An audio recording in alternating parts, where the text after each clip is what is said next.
My name is Megan Davis, and at 31 years old, I never thought my own family would betray me like this. The mountain cabin my beloved grandfather Richard left me was my sanctuary, my escape from a world where I always felt invisible. 7 years of precious memories in that place disappeared when I discovered my parents had secretly sold it to fund my sister Runa's extravagant wedding. They clinked their glasses at dinner, laughing as they said, "Thanks for paying for the dream wedding." They had no idea what storm was heading their way. The betrayal cut through my heart like a knife, but their faces when they realized what I had done made every sleepless night worth it. Before I share how I turned this family nightmare around, let me know in the comments which state you're watching from. And hit that subscribe button if you want to hear more stories about fighting back when family crosses every line imaginable. Growing up in Colorado, my grandfather Richard was my lifeline.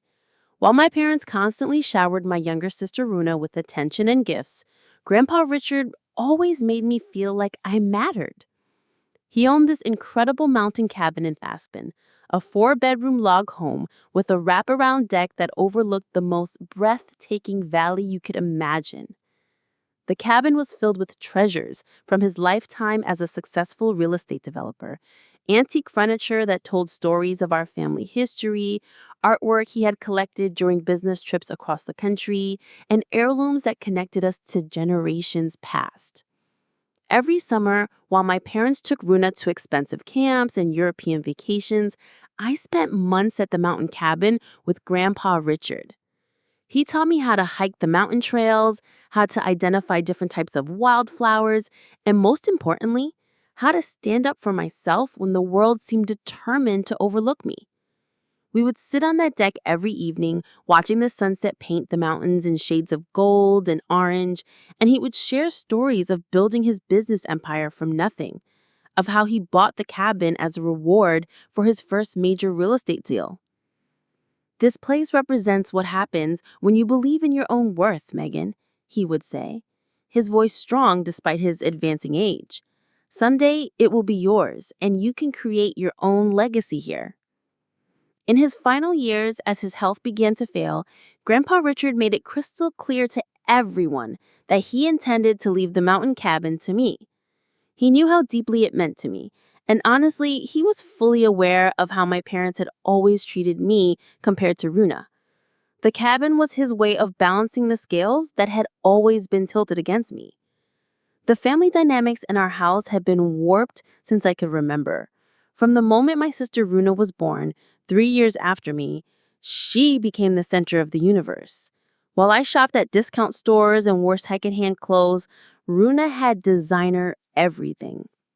When I consistently made honor roll throughout middle school and high school, my achievements were expected and barely acknowledged.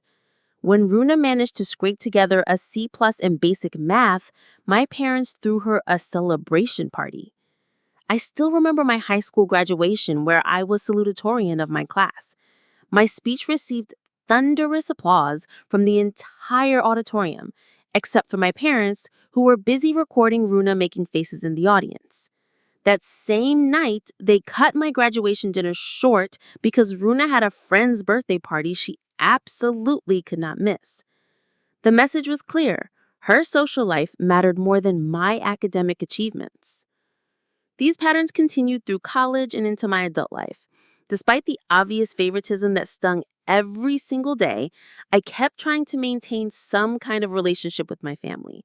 I showed up for holidays, called them regularly, and even helped Runa with her college entrance essays when our parents were too distracted planning her elaborate Sweet 16.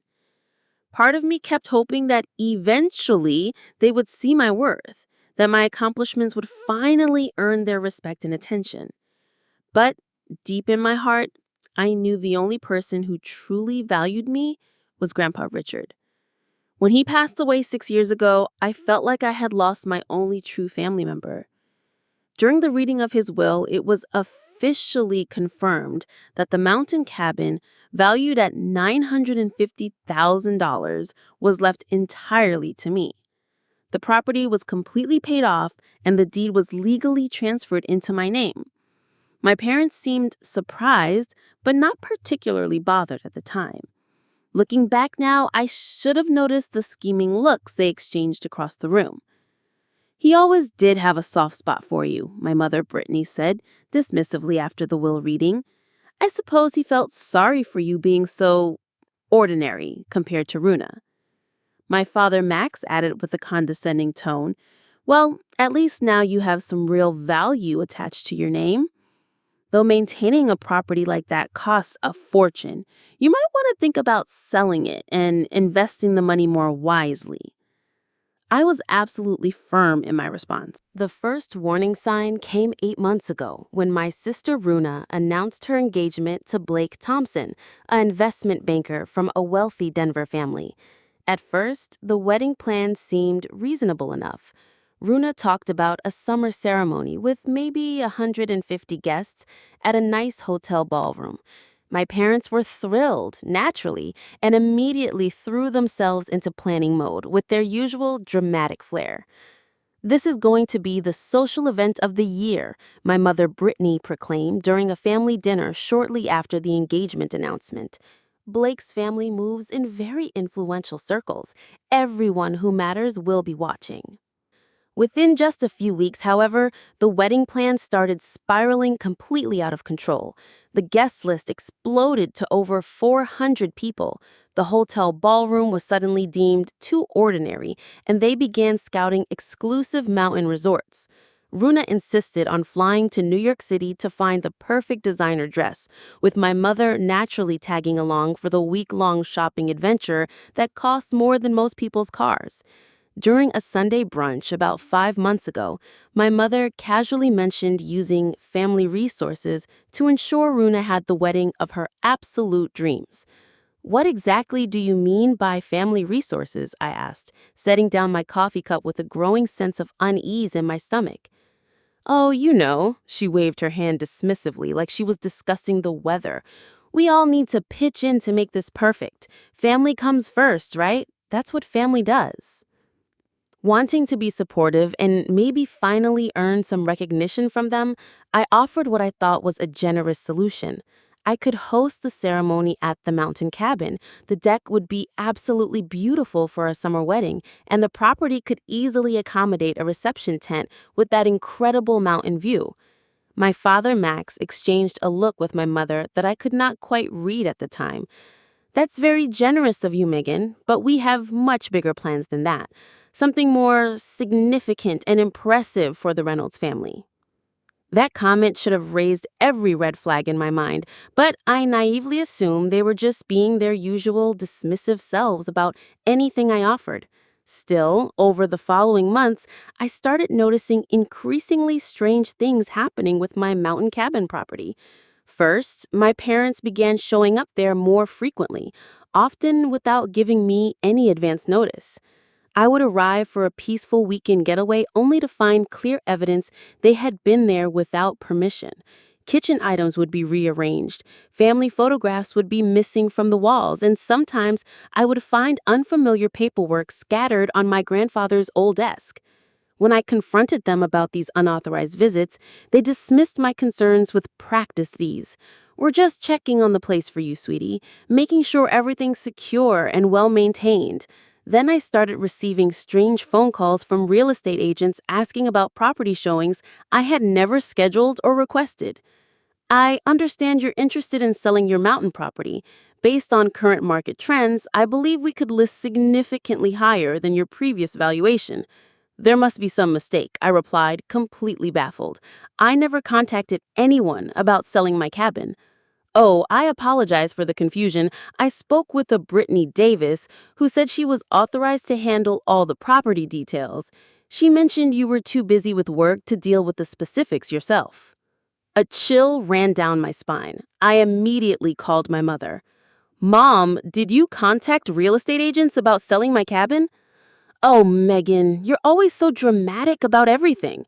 She sighed heavily into the phone. "I was just doing some market research. With property values skyrocketing in that area, I thought you should know what kind of opportunities you're sitting on." I have absolutely no interest in selling. Please do not contact any more agents or discuss my property with anyone. Fine, fine, she said in that tone that suggested I was being completely unreasonable. I was only trying to help you make smart financial decisions. The red flags continued piling up, like an avalanche I couldn't stop. A month later, I received utility bills for the mountain cabin showing that my parents had somehow managed to add themselves as authorized account holders. When I called the utility companies to investigate, they told me that Max and Brittany Davis had provided documentation claiming they were co-owners of the property. I spent hours on hold and being transferred between departments, providing proof of my exclusive ownership and demanding they remove my parents from the accounts immediately. The whole process was exhausting and infuriating, but I managed to get everything corrected. When I confronted my parents about this latest violation, they once again brushed off my anger like I was overreacting to nothing. "We were just trying to help with the bills, honey," my mother said sweetly. "You work so hard at your little marketing business, we thought we'd take some of that burden off your shoulders." I don't need help managing my property, and I definitely don't appreciate you misrepresenting yourselves as owners of something that belongs exclusively to me, I said firmly.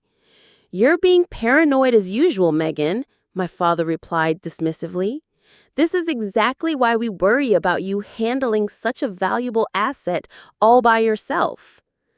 Despite these increasingly concerning incidents, I still couldn't imagine they would cross the ultimate line.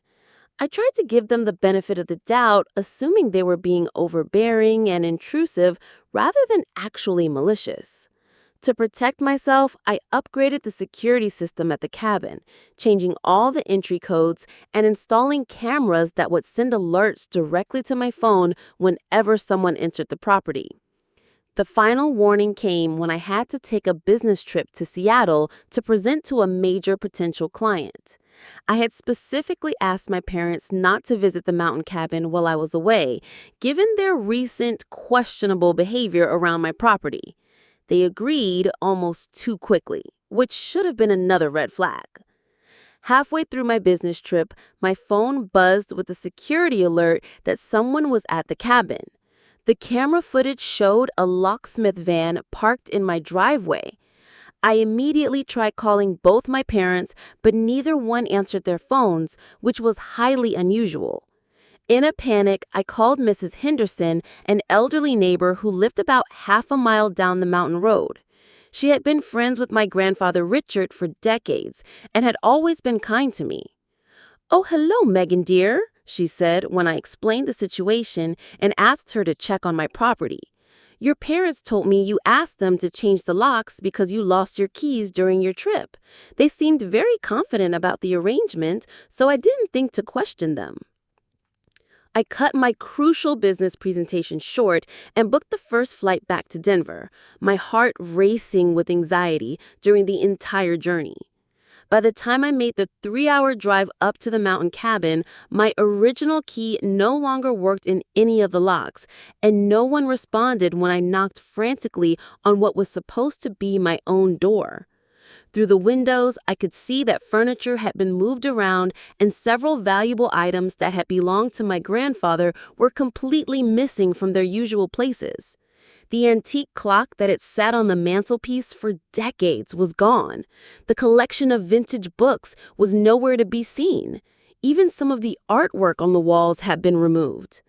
With growing panic and disbelief, I called the local sheriff's department to report what appeared to be a break-in and theft. The deputy who responded was sympathetic, but explained that without clear evidence of forced entry, this seemed like a civil dispute between family members rather than a criminal matter. I returned to Denver that night, planning to contact a lawyer first thing Monday morning. But the universe had other plans that would make everything even worse. That Saturday afternoon, Mrs. Henderson called me in a state of complete confusion. "Megan, there are moving trucks at your mountain cabin. Lots of activity up there. I thought you should know what's happening." I jumped in my car and drove those winding mountain roads faster than I ever had before, my heart pounding with dread the entire way.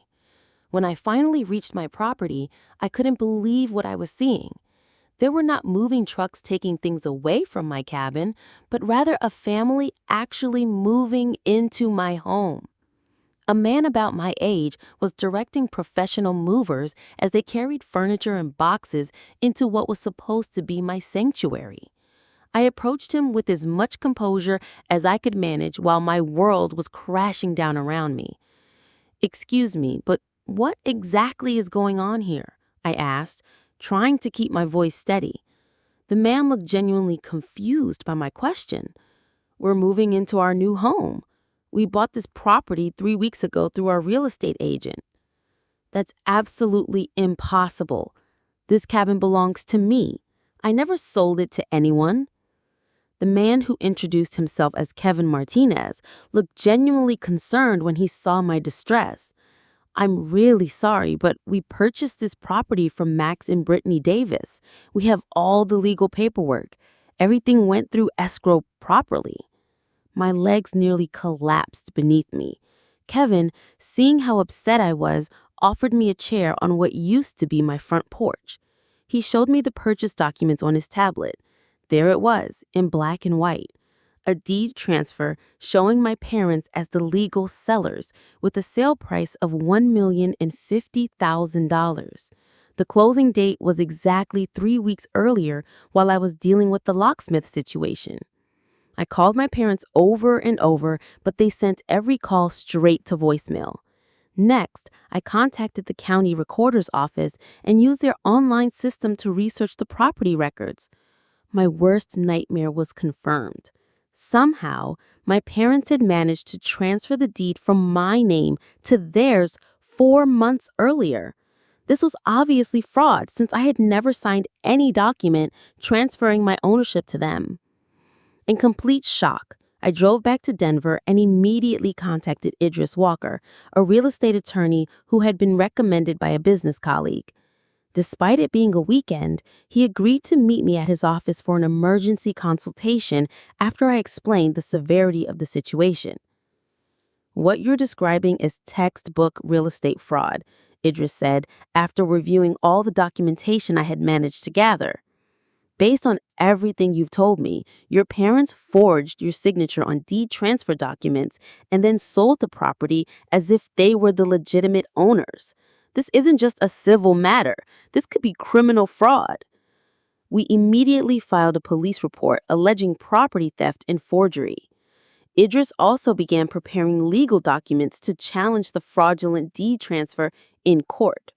However, he warned me that even with clear evidence of fraud, the fact that the Martinez family had purchased the property in good faith as innocent buyers would complicate the legal process significantly. That evening, my parents finally returned my calls, and their casual attitude about stealing my most precious possession was perhaps the most shocking part of this entire nightmare. "Oh, Megan, we were planning to tell you after Runa's wedding," my mother said, as if she were discussing borrowing a cup of sugar. "We didn't want to distract from her special time with family drama." I said, "You sold my cabin," barely able to speak the words. "How could you possibly think that was acceptable? It was just sitting there empty most of the time, and honestly, what do you need such a big place for anyway? You're not even married or anything." My father took the phone from my mother, and his words cut deeper than I ever thought possible. "Now listen, Megan. Family obligations come first, and Runa's wedding is the priority right now. The Thompson family has certain expectations, and we needed to make sure this wedding reflects well on our entire family name." "So you stole my cabin to pay for Runa's wedding?" I said, trembling with a mixture of rage and disbelief that was consuming me. "We didn't steal anything," my father said firmly, as if repeating a lie would make it true. "Your grandfather would have wanted that property to benefit the whole family, not just sit there as your personal vacation spot.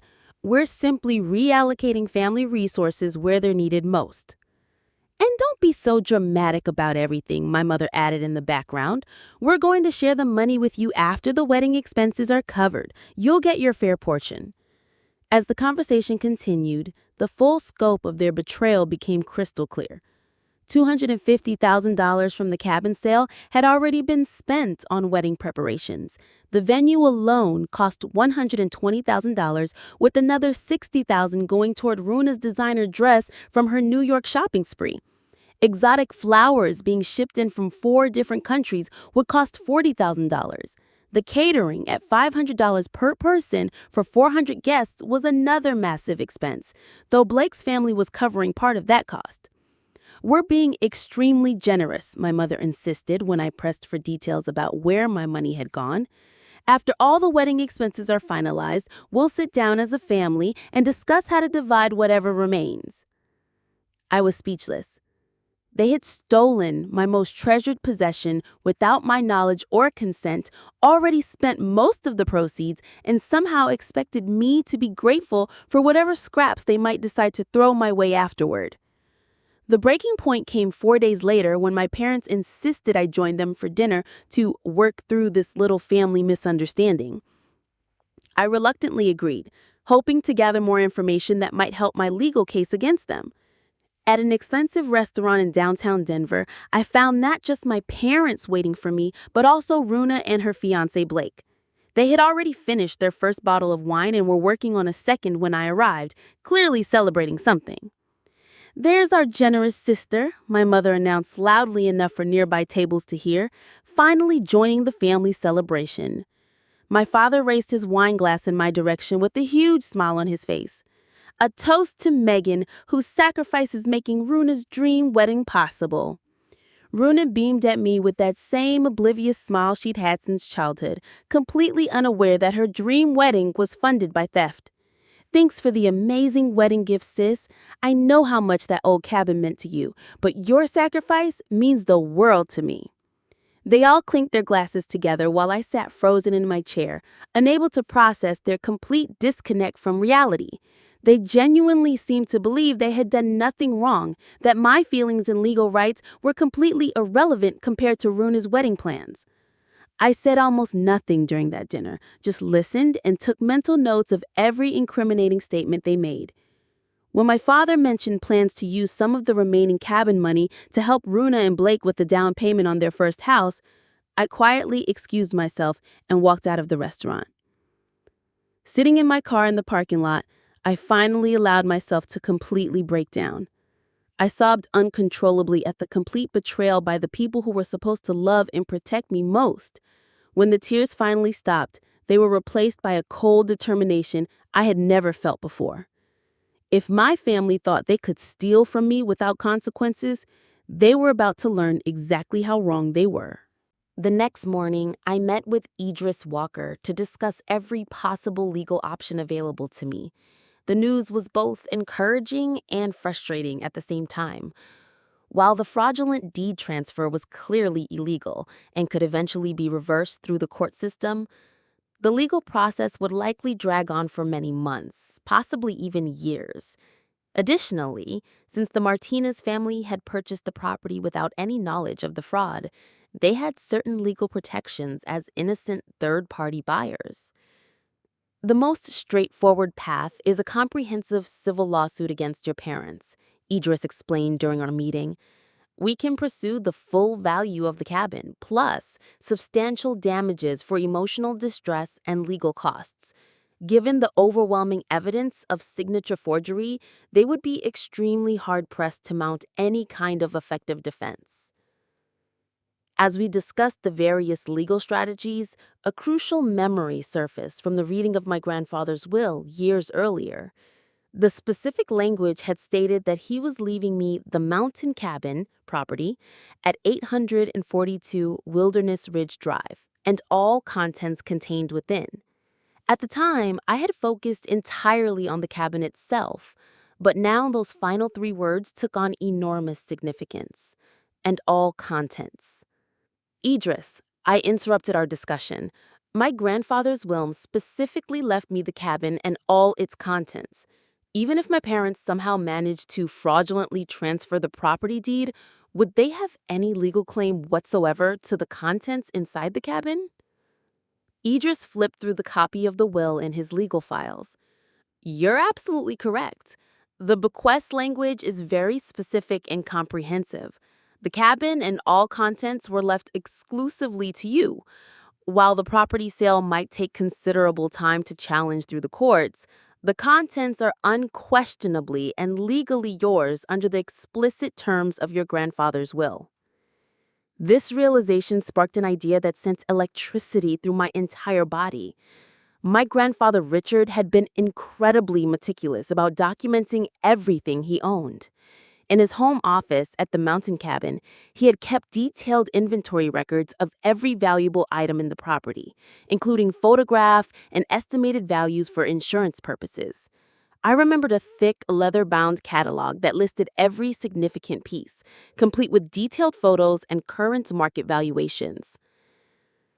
Is there any legal way we can gain access to the cabin to recover personal property that rightfully belongs to me? I asked Idris, my mind racing with possibilities. With proper legal documentation proving your ownership of specific items, absolutely. We can request a court order allowing you to recover personal property that was never legally part of the real estate transaction. Over the following week, I worked intensively with Idris and a private investigator to build an ironclad case. We obtained copies of the detailed inventory catalog from my grandfather's former estate attorney, who had helped him organize his affairs before his passing. The catalog documented over 200 valuable items throughout the mountain cabin, ranging from antique furniture to original artwork to precious family heirlooms that had been passed down through generations. We hired a certified professional appraiser to review the entire inventory and provide current fair market valuations for insurance and legal purposes. The results were absolutely eye-opening and exceeded my wildest expectations. The contents of the mountain cabin, excluding basic household items and appliances, were worth approximately $420,000 in today's market. This included my grandfather's handcrafted walnut desk, valued at $22,000, an impressive art collection worth over $90,000, and various antiques and collectibles that had appreciated significantly in value over the decades since he had acquired them. There were also priceless family heirlooms that couldn't be assigned monetary value, but held immeasurable sentimental worth. With the comprehensive inventory and professional appraisals in hand, we prepared detailed legal documents requesting a court order for the recovery of personal property. The judge, after carefully reviewing the clear documentation and the explicit terms of my grandfather's will, granted the order without even requiring a formal hearing. The legal precedent was crystal clear. While the legal machinery moved forward, I reached out to my two closest friends, Connor and Grace, who had known my grandfather personally and understood exactly what the mountain cabin meant to me. They were absolutely outraged on my behalf when I explained the full scope of my family's betrayal. "Those people are not your real family," Grace said with fierce determination. "Real family doesn't steal from each other like common criminals." Connor, who owned a successful moving and storage company, immediately offered his professional services completely free of charge. "Just tell me when and where you need us, and we'll get everything out safely and efficiently. This is what real friends do for each other." We planned the recovery operation with military precision and attention to every detail. Connor would provide a large moving truck and 4 experienced crew members who specialize in handling valuable and fragile items. Grace, who worked as a museum curator and understood proper handling of valuable artifacts, would help ensure that precious and delicate items were properly packed and transported without damage. I arranged for a climate-controlled storage facility large enough to safely hold everything temporarily while the larger legal issues were resolved. The logistics were complex and required careful coordination. We would need to create a detailed inventory of each item as it was removed from the cabin, photograph everything to document its condition, and have the Martinez family sign acknowledgement forms confirming that these specific items were never part of their home purchase agreement. Idris arranged for a sheriff's deputy to be present throughout the entire operation to enforce the court order and maintain peace if there were any complications or confrontations. As our plan came together perfectly, I wrestled with the emotional implications of what we were about to do. This action would almost certainly destroy my relationship with my parents and sister permanently and completely. Despite everything they had done to me, a small part of my heart still held hope for some kind of reconciliation, for them to acknowledge their terrible wrongdoing and attempt to make genuine amends. The night before our planned recovery operation, I sat alone in my Denver apartment, looking through old family photographs spread across my kitchen table. There were so few pictures where my parents looked at me with even a fraction of the pride and joy they consistently showed when looking at Runa. I found one treasured photo from my college graduation, where my grandfather Richard stood beaming with pride beside me, while my parents looked distractedly toward something else happening off camera. "I wish you were here with me, Grandpa," I whispered to his image in the photograph. "You would know exactly what to do in this impossible situation." But deep in my heart, I knew exactly what my grandfather would tell me if he could. He had built his entire life and business empire on unwavering principles of hard work, complete honesty, and uncompromising self-respect. He would never have tolerated being stolen from by anyone, especially by family members who should be held to even higher standards of trust and integrity. With that powerful realization, my resolve became absolutely unshakable. I was not just recovering stolen property from thieves. I was reclaiming my self-respect and honoring my grandfather's legacy and the values he had tried so hard to instill in me. If this ended my relationship with my parents and sister forever, then perhaps that relationship had never been worth preserving in the first place. I went to bed that night with a strange sense of calm and peace I hadn't felt since this nightmare began. For the first time since discovering the theft, I slept soundly through the entire night, no longer tormented by doubts or false hopes for reconciliation that would never come. The morning of the recovery operation dawned crisp and clear with perfect weather. I met Connor, Grace, and the professional moving crew at a coffee shop near the mountain cabin, where Idris joined us with the official court order and final legal instructions. A sheriff deputy named Officer Martinez met us there as well, reviewing all the paperwork carefully and explaining that his role was simply to ensure the court order was executed properly without any interference or complications. "I've handled family property disputes before," Officer Martinez told me privately, "but nothing quite like this situation. Are you absolutely certain you want to proceed with this action?" "More certain than I have ever been about anything in my entire life," I replied without hesitation. We arrived at the mountain cabin at exactly 9 in the morning, as scheduled. The Martinez family was home, having been properly notified the previous day about the court order and the planned recovery operation. They looked understandably confused and somewhat distressed when our convoy of vehicles pulled into what they considered their driveway. Kevin Martinez greeted us civilly on the front porch, despite the obviously uncomfortable situation. "I want you to know that we had absolutely no knowledge about any of this when we purchased the property. If we had known there was any kind of ownership dispute, we never would have proceeded with the purchase." "I completely believe you," I assured him sincerely. "This situation is not about you or your family in any way. You are innocent parties who got caught up in my family's criminal behavior." Officer Martinez presented the official court order, which Kevin and his wife Sarah reviewed carefully with their own attorney via speakerphone. After confirmation that the order was completely valid and legally binding, they reluctantly allowed us entry to begin the systematic removal process. What followed was a meticulously organized 8-hour operation that required incredible attention to detail. Grace had prepared an electronic version of my grandfather's comprehensive inventory, which we used to locate and check off items throughout the cabin.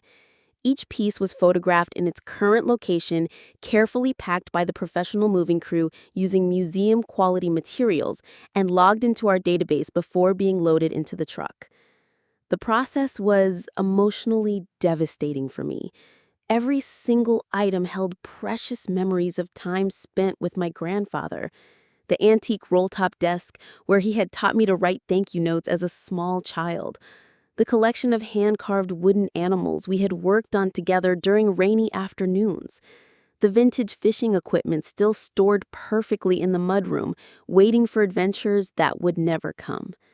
Some of the most financially valuable items included an original landscape painting by a famous Western artist that my grandfather had purchased in the 1970s, now worth over $45,000. There was also a complete collection of signed first edition novels and a vintage wooden boat that had been meticulously maintained and stored in the boathouse, valued at $35,000. The items with the most sentimental value were often worth the least money, but meant everything to my heart. Photo albums documenting decades of family history and memories. My grandfather's personal journals, what he had kept faithfully for over 60 years. Handmade quilts created by my great-grandmother's own hands. The collection of smooth river stones we had gathered together over the years, each one labeled with a date and a special memory written in his careful handwriting. As the mountain cabin was systematically emptied of these treasures that defined my family's history, the Martinez family watched with increasing discomfort and obvious guilt, even though they had done nothing wrong. At one point during the afternoon, Sarah Martinez approached me quietly while the crew was carefully wrapping artwork. "We had absolutely no idea the cabin came with so many valuable and deeply personal items," she said with genuine concern in her voice. "The real estate listing mentioned it was being sold fully furnished, but this," she gestured at the crew's meticulously packing heirlooms, "this is clearly much more than just furniture and basic household items." If we had known these were precious family heirlooms with such personal significance, we would have insisted they be removed before we ever agreed to purchase the property, Kevin added when he joined our conversation. Several curious neighbors noticed all the activity and stopped by to see what was happening. Mrs. Henderson arrived around noon, bringing homemade sandwiches and fresh lemonade for everyone working so hard in the mountain heat. "Your grandfather would be incredibly proud of you for standing up for yourself like this," she told me when we had a private moment together. "He always said you had his fighting spirit. And just between us, he never thought much of how your parents treated you compared to your sister." By late afternoon, we had successfully located and removed every single item listed in the comprehensive inventory. The mountain cabin, while still containing basic furniture and household appliances, now looked strangely empty and impersonal, as if its very soul had been carefully removed and packed away. In many ways, that was exactly what had happened to the place I had loved so much. Kevin and Sarah Martinez signed the detailed itemized inventory, officially acknowledging that all the removed items had never been part of their home purchase agreement and legally belonged to me. Officer Martinez provided an official copy of his police report confirming that the court order had been executed properly and completely without any incidents or complications. As we prepared to leave with the truck loaded with my family's history, I took a final walk through the now empty rooms of the cabin. Blank spaces on the walls clearly showed where cherished artwork had hung for decades. Bookshelves once filled with literature and precious mementos now held only dust and empty space. The master bedroom, where my grandfather had spent his final years surrounded by his most treasured possessions, was particularly heartbreaking without his personal touches everywhere. In the boathouse, I paused to look out at the mountain lake one last time. This breathtaking view at least could never be packed into a moving truck and taken away. The memories of countless sunsets spent here with my grandfather would remain with me forever, regardless of who legally owned the property now. Back in Denver that evening, after everything had been carefully placed in the secure storage facility, I sent a formal legal notification to my parents through Idris. The document included a complete inventory of all recovered items with their current appraised values, along with copies of the court order and highlighted sections of my grandfather's will that explicitly granted me ownership of all contents. The message was unmistakably clear. They might have managed to steal the mountain cabin through fraud and forgery, but they would never profit from the valuable contents that rightfully belonged to me. Moreover, this documentation of the recovered items would significantly strengthen my civil lawsuit against them for the full value of the property itself. I knew this legal notification would trigger an explosive and probably dangerous response from my family. To protect myself, I installed additional security cameras at my apartment building entrance and arranged for upgraded locks on my door. I blocked my parents and Runa on all social media platforms and changed my phone number, instructing them through Idris that all future communication must go through legal channels only. As a precautionary measure, I also filed for a temporary restraining order citing the property theft and the potential for confrontation or retaliation, given their demonstrated willingness to commit crimes against me. That night, alone in my apartment surrounded by packed boxes containing my grandfather's most precious small items that I had brought home rather than leaving in storage, I felt a complex mixture of grief and liberation that I had never experienced before. An entire chapter of my life had closed permanently and completely. But perhaps that painful ending was absolutely necessary for a healthier new chapter to finally begin. The response from my family was swift, furious, and exactly as explosive as I had anticipated. Within hours of receiving the legal notification, my old phone number was flooded with voicemails and text messages before I had it disconnected. Despite all the blocks I had put in place, they found ways to contact me through my business email, social media accounts of mutual friends, and even had people call my office pretending to be potential clients. My mother's voicemails escalated dramatically from confused, "there must be some terrible misunderstanding," to tearfully manipulative, "how could you do this to your own family during such a special time?" to outright threatening, "you will regret this betrayal for the rest of your miserable life." My father was characteristically more direct and aggressive in his approach. "You have absolutely no right to steal family heirlooms that belong to all of us," he declared in one particularly angry message, apparently forgetting completely that these family heirlooms had been specifically and legally left to me by their rightful owner. "Our attorney will be contacting you immediately about this theft, and you'll be hearing from the police as well." Runa's reaction was perhaps the most dramatic and self-centered, exactly as I should have expected. According to messages forwarded by mutual friends, she was claiming to anyone who would listen that I had deliberately ruined the happiest time of her entire life and was trying to destroy her dream wedding out of pure jealousy and spite. 3 days after the recovery operation, my parents and Runa showed up unannounced at my apartment building in what appeared to be a coordinated ambush. Fortunately, the upgraded security system immediately alerted me to their presence in the lobby, and I was able to notify the building manager not to allow them access to the upper floors under any circumstances. I watched through the security camera monitor as they argued increasingly loudly with the building manager. My father's face was red with rage and barely controlled violence. My mother was crying dramatically as if she were the victim in this situation. Runa was gesticulating wildly and appeared to be having some kind of emotional breakdown in the middle of the lobby. When they absolutely refused to leave the building despite repeated requests, the building manager had no choice but to call the police for assistance. I provided the responding officers with copies of the temporary restraining order, and my family was officially escorted from the property. The entire confrontation was captured on multiple security cameras, providing excellent documentation of their behavior for potential future legal proceedings. The situation quickly spread beyond just our immediate family circle.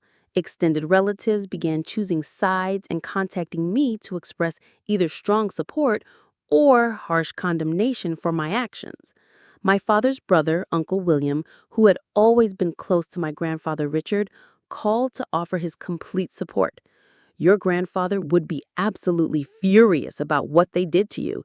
He specifically told me during his final months that he was leaving you that cabin because he knew you were the only one who truly appreciated it and understood its significance.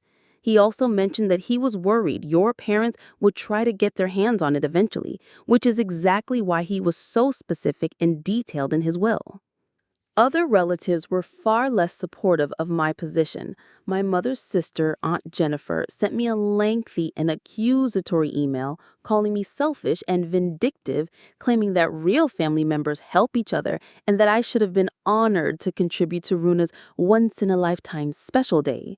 She conveniently chose to ignore the fact that selling someone's property without their knowledge or consent is not helping family, but committing serious crimes. The fallout extended into my professional and social circles as well. My parents began systematically contacting my friends, clients, and business associates, attempting to portray me as mentally unstable and vindictive.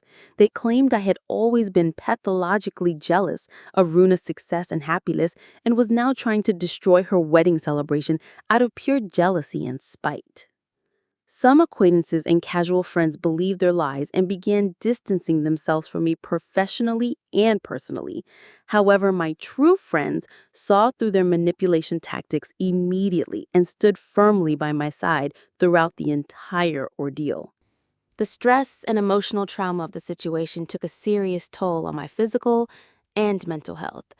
I had persistent trouble sleeping through the night, lost significant weight from lack of appetite, and found it increasingly difficult to concentrate on important design projects for my clients.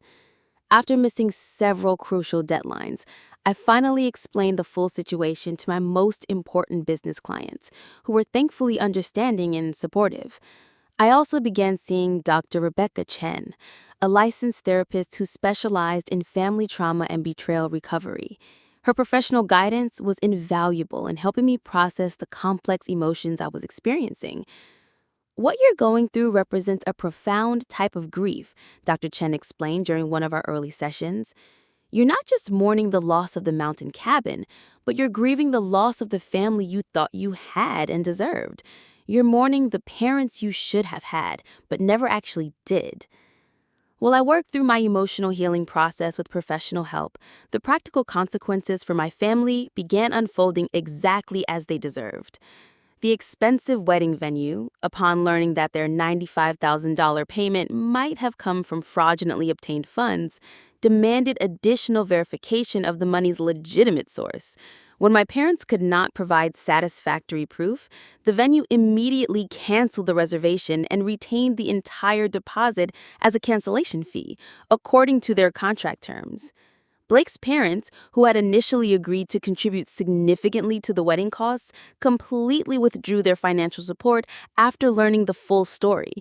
Idris had contacted them as potential witnesses to my parents' statements about the fraudulent source of the wedding funds. Apparently, the Thompson family had very strong ethical principles about honest business practices and were absolutely appalled by my parents' criminal behavior. With the elaborate wedding plans collapsing around them and legal bills mounting rapidly, my parents became increasingly desperate. 4 weeks after the recovery operation, they reached out through their attorney with what they called a generous settlement offer. They proposed returning $400,000 from the cabin sale if I would drop all legal claims to the remaining funds and agree not to pursue criminal charges for the fraud and forgery. Idris strongly advised against accepting their insulting offer. The mountain cabin was worth over $1 million, and they committed clear fraud to obtain it illegally. $400,000 is completely inadequate, especially considering the emotional distress, legal costs, and reputational damage they have caused you. I completely agreed with his professional assessment. We counted with the demand for the complete sell amount plus an additional $300,000 in punitive damages, along with a formal written admission of wrongdoing and a public apology for their criminal behavior. My parents rejected this counteroffer immediately, apparently still believing they had some kind of moral or legal justification for stealing my property and destroying my life. The case proceeded to court as scheduled. During the legal depositions, my parents' attempts to justify their criminal actions revealed the truly warped perspective they had maintained throughout this entire ordeal. My father claimed that as my parent, he had some kind of implicit authority to make major financial decisions on my behalf, despite the obvious fact that I was 31 years old and completely financially independent. My mother insisted that the mountain cabin should have been divided equally among the entire family, and that my grandfather had been unduly influenced by his special relationship with me, completely ignoring the legal validity of his carefully prepared will. Runa's deposition was particularly revealing and showed her true character. When asked directly whether she knew her dream wedding was being funded by the fraudulent sale of my stolen property, she responded without any shame. Megan never used that old cabin anyway. It was just sitting there empty while our family needed the money for something actually important. Besides, my wedding is a once-in-a-lifetime event that the whole family should want to support. The judge was clearly not impressed by any of these self-serving arguments. After carefully reviewing all the overwhelming evidence of forged signatures and fraudulent deed transfers, along with my parents' subsequent illegal sale of stolen property, she ruled decisively in my favor. My parents were ordered to return the complete proceeds from the cabin sale, minus only the non-refundable wedding deposits that could not be recovered. They were also held responsible for all legal fees and court costs related to the case. Additionally, the judge referred the matter to the district attorney's office for potential criminal prosecution related to the forgery and fraud charges.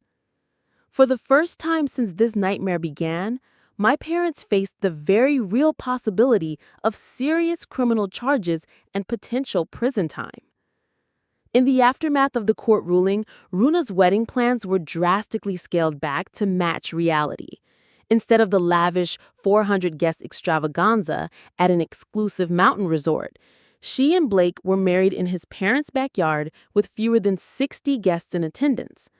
According to mutual friends who attended the ceremony, it was actually a beautiful and intimate celebration, though Runa apparently complained constantly about how her perfect dream wedding had been stolen from her.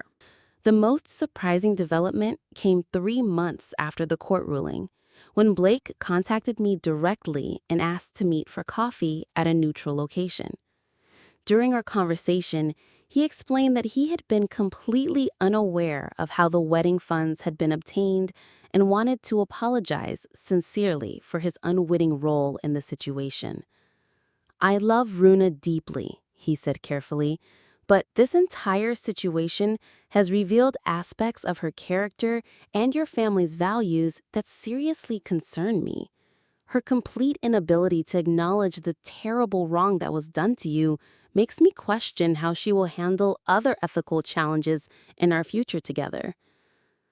I appreciated his honesty and maturity, and I genuinely wished him well in his marriage, though privately, I wondered how long the relationship would survive given this rocky beginning and his new awareness of the family dynamics he had married into.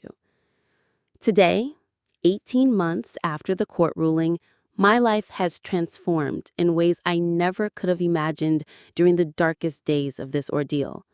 The legal battle with my parents was finally resolved, with them returning $875,000 of the cabin proceeds, along with covering all my legal expenses. With the settlement funds, I made 2 life-changing decisions that honored my grandfather's memory and values. First, I purchased a beautiful lakefront property in Montana, about 4 hours from Denver. While it was not as grand as my grandfather's mountain cabin, it had its own unique charm and stunning natural beauty. Most importantly, it was mine completely, free and clear of any family claims, expectations, or painful memories. Second, I established the Richard Davis Memorial Scholarship at his former university, specifically supporting students studying architecture and construction, the fields he had loved throughout his career. The scholarship ensures his legacy continues in a meaningful way that perfectly aligns with the values he lived by and tried to teach me. My relationship with my immediate family remains permanently damaged, exactly as they deserve. I maintain absolutely minimal contact with them strictly on my own terms. All interactions are limited to necessary written communication, usually through legal representatives. I no longer attend family gatherings, holidays, or celebrations. Instead, I have created new traditions with the people who proved themselves to be my true family through their unwavering support during the most difficult period of my life. Through therapy and the support of genuine friends, I have learned to set firm boundaries and value myself independently of my family's approval or disapproval. For the first time in my life, I make decisions without considering whether they will finally earn my parents' respect or recognition. I have expanded my design business, taking on more creative and personally fulfilling projects rather than just those designed to impress others. I am now in a loving relationship with Marcus, an environmental lawyer I met through professional networking. Our relationship developed naturally based on mutual respect and genuine appreciation for each other's character and values. When I shared the complete story of my family situation with him, his response was perfect. They lost something far more valuable than any property. They lost you. Most importantly, I have found peace with the reality that some relationships cannot and should not be repaired. By standing up for myself and refusing to accept their criminal behavior, I reclaimed not just my stolen property, but my dignity and self-worth. That is a victory no one can ever take away from me again.